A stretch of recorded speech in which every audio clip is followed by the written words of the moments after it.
All right. How y'all doing? Welcome to the first episode of Legendary Loggers. I am your host, Mr. T.O. The person I have right here before me, tell me your name. Thomas J. Richardson. And this actually so happened to be my father.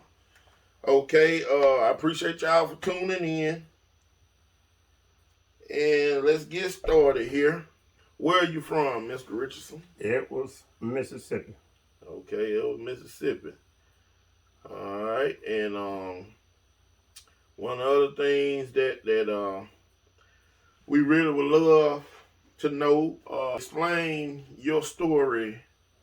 As a child, it's coming up, your challenges that you had to face. Also, tell them how old you are. Yeah. Well, I'm 70 years old, and I started out real young. My father, thank God, owned his own place, and we had to plow mule and raise cotton and raise all the food we ate, and we worked here on the farm. And thank God, some days we didn't have, well, basically meat or something at a meal. My mom sometimes used to cook for my sister and brother, and it wouldn't be enough, so she wouldn't eat nothing as long as the children ate. And so, but I thank God that we kept on pushing. And I would go to school and go to school without breakfast and couldn't afford to get dinner. And we came home and my mom would tell her she ain't cooked yet. Go to the field. By the time you come out the field, she'll have dinner cooked for us. So really we worked all day. I went all day without anything eating. So I used to always say, life should be better than this. And so, but I stayed there. I started. My daddy gave me a cultivator and a mule when I was about 9 years old. I was too short to even hold the cultivator from the top. I had to hold it from the bottom. And he would tell me I was cultivating cotton. And he would tell me, you better not plow up the cotton. And so a couple times, a time went by me being so short, I couldn't help but the cultivator get away because it was bigger than I would. And plow up a little cotton where daddy plowed up, I stopped and set it back out. Because I know my daddy meant business. Right. Yeah, he meant not for you not plied up.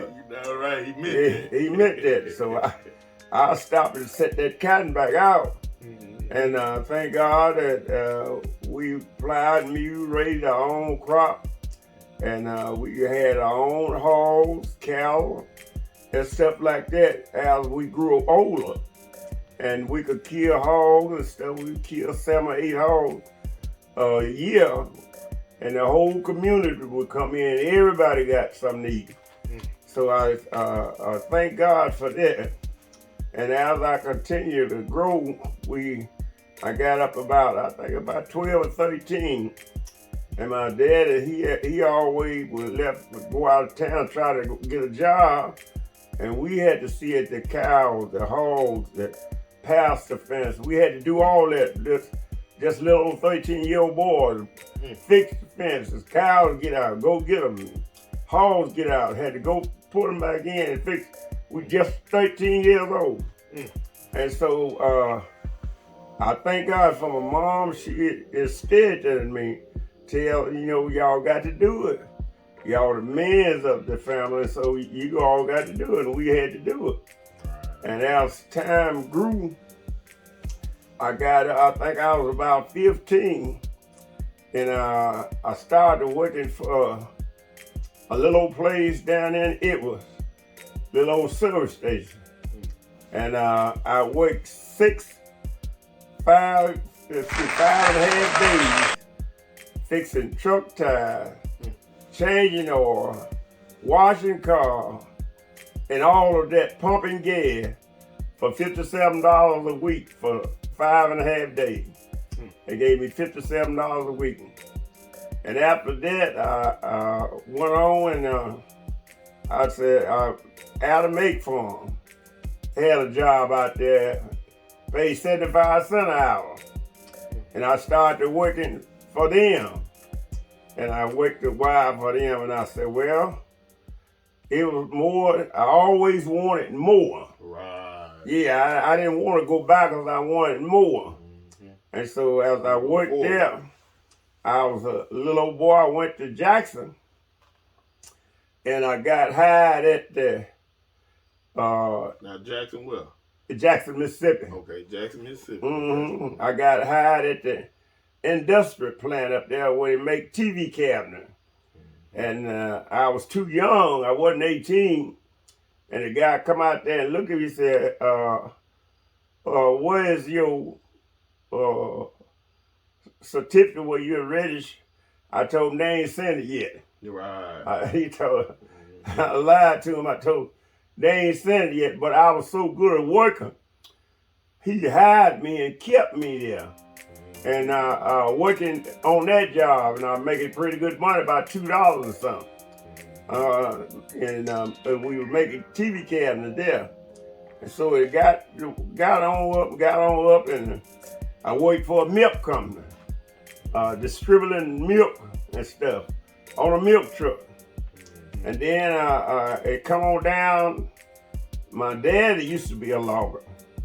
He used to logger with a Caterpillar and them buck saws, you know, two main saws. Now Caterpillar what? Dozer. Okay, Caterpillar. Yeah, didn't have no blade on it, but he would go down them hollers and pull that log out. Mm-hmm. And so as I got older, I wanted to log. So I had bought me a 700 Ford truck, put me a log bed on it, and I had old tricycle wheel tractor. And so the thing about it, how hard I worked, if I cut a log in a place, then I had to turn around and cut a road to get the tractor there to the log. Cut a road just like you driving a truck in because you didn't want to blow out your tire. Right. And so that's all day long. You find a log, you throw it, then you got to cut a road to get it. And so I started from there. And most people don't know what to call highline. Now, how old were you think around this time? I guess I was around 19 at that time. 19 when you first took Started. on the road of entrepreneurship. Right, about 19 years old. Okay, 19 years old. And we would pull them logs up to the truck, and they put The highline skid poles up there, and you had a cable, two cables would hook in the top of a tree and hook on each end of the log, and then you hook the tractor to it, and it pick that log, slide that log on up where it go on the truck. And sometimes you have to pull the truck out, and when you get the log up, you bag the truck back under the log, then let the log down on the truck. So that's where I started out. And one day, the guy had a Mack truck, an old 72 Mack truck, and he wanted $6,000 for that truck. And I had worked that week in logging, and I had made just about all that money. And I said, well, I'm gonna get that truck. And I had a brother-in-law said, man, if I had the money in my hand, I wouldn't give it for no truck. Right. But he didn't understand. I wanted to go further. Right. And do more. Right. So, And so let me ask you this now. Mm-hmm. So you had $6,000. Had $6,000. Never had $6,000 before in your life. Never had this in my life. So you actually took that $6,000 and still saying, okay, I worked hard enough to make this $6,000. I'm gonna be comfortable and be okay with that. But you not only took that $6,000 from all the hard work you did, you took that $6,000 to actually put yourself in a better situation to make yourself even more money. You bet it on yourself. That's right. Yes, sir. Yeah, I bought that truck, and that week, and when I bought that truck, I was doing the same thing, loading in the tractor because I didn't have a loader. Right. And that truck made me enough money to buy me a loader. And look at God. They bought me a loader, bought me an old loader on a truck. So when I pulled that wood out, I didn't have to whoop out highline. They just take that knuckle bone, pick it up, and set it on the truck. Right. And so that week, I made enough money. I said, I'm going to try to find me a skidder. And, back then, they was pretty high, and on the skidder, we could get most of the warm people that had them and warm out. Then you had to get it, try to fix it to make it work, but I did. Found me old International skidder. And I could go in the woods and have to cut a road for it, get the logs and bring them out up there to the ramp, and take the knuckle boom, set them on the truck, and go to the mill and come back. So my production had doubled already. From 6,000 went from 6,000 to something like 12 and 13,000. Man, ain't no way I'll spend that money and already got it. But if you want to go move forward, you can't just set in one rut. You want a vision. Yeah, you got to have a vision. The Bible said without a vision, you should perish. And so I went to moving up in the logging business. Sometimes I make 10, sometimes 12. And you have to always realize, though, you have to keep that money in the right place. So if you tore it back in, you had to go in there and pull that out and fix that. And I was a person that if I tore up some on my truck, I would always had a vision I could fix it. Right. And I would pull that back end out and look at it. And then I would take that back end up there, Jackson, Mississippi. And the guys up there, they had some back end had already put together. And so we would just swap. But after so long, I didn't swap. I started fixing my own back end. I didn't have to pay nobody to do that. Right. And like on my skidder, they would charge $9,000 and $10,000 to overhaul skidder.